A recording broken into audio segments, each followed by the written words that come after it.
Nzuri sana habari yako. Naitwa Nemphiris na natoka Uasin Gishu County, Kisesa location. Na mimi ni Field County huko. Uasin Gishu County. Nilikutana na wakulima tulikuwa ndani. Yeah, the first one hii shughuli ilikuwa in last year November. Yes. Kati yao nimekutana na wangapi practice pages. Out of 20, nimepata seven farmers from different wards in Uasin Gishu County. Ni moja kwa sababu ya tofauti. Moja yapo ikiwa animal feeds in hike. So wengine wana prefer kuzika mabashi cages kwa sababu ina save on feeds. Alafu pia diseases zinakuja. So most of the farmers wenye walikuwa na kuzao zinatembea zinakuja hapa za majirani zilikuwa zinapata ugonjwa. So wengine wao wana prefer have the bashi cages. Alafu pia mambo ya security ya birds. It's very safe. They think it's very safe for them to have poultry cages because wako sure that ndege zao ama the chickens they can close places and then covers. Unlike zile zingine za feeding zinatembea. Mpima ilikuwa mingi sana. Ilikuwa 800. Yeah, 800. Au nimependa pages kwa sababu ni kwa uende nisiwaambie little pages and then support animal welfare. Wale kuchukuliaje information ya unawaambia walichukuliaje? Okay, so kuna sampuli mbili ya hawa kulima. So kuna wale walichukua hiyo information kwa uzuri wakisema hata hivyo hawako wanajua that the birds are called freedom. Wanajua kwamba kuna freedom from oppression, freedom to have normal behavior, these are freedoms. So hawako wanajua that wakiwa cage wame go against that freedom. So wao kusikia hivyo then like so we can try other methods such as how many birds after all. If we give these birds the best treatment, they're going to give us the best products.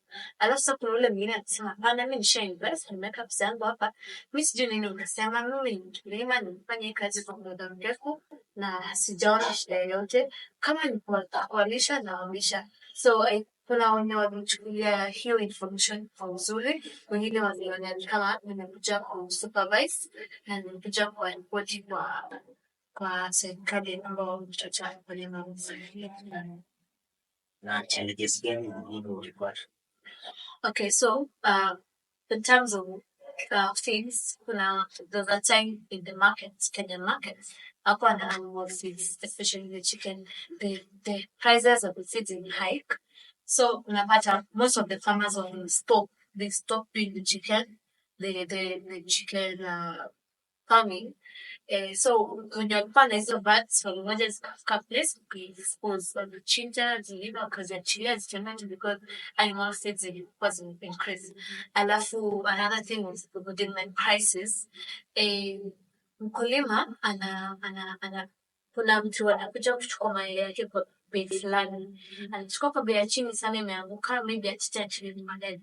Alafu yeye mwenyewe anaenda anauza bei nyingine kwa mtu mwingine. So walikuwa na for example, walikuwa na feel kuna a lot of that with the crisis ni interrupt with their business. Alafu nyingine pia human predator. It's very common in our county. And I think tuliongea na bwana Sifo na tuangalilie mambo wale vijana hawana kazi wapewe kitu ya kufanya kwa sababu wakulima wengi wanasema zao zinaibiwa tu mysteriously. Mtu anabeba 200 birds in one night. Animal predators. But some of these are natural things that can't control. But here are human predators to discuss how to go on.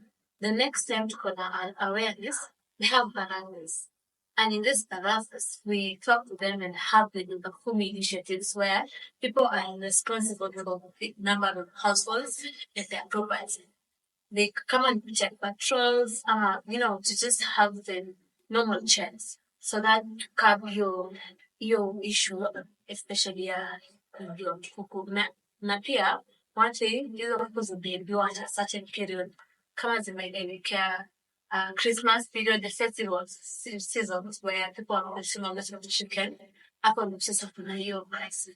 But generally, what's the issues about this where people can run chicken? It has good environment. It has feeds. Here we grow maize. So even if worst comes to worst, you can still grind our maize to smaller granules and then chicken and comfortable big between them. So generally out of 10, let me give it a 7. A 7. How about in terms of animal welfare? It's over the one being the poor and 10 being the best. I would say a 5. I said a 5. Okay. Thank you.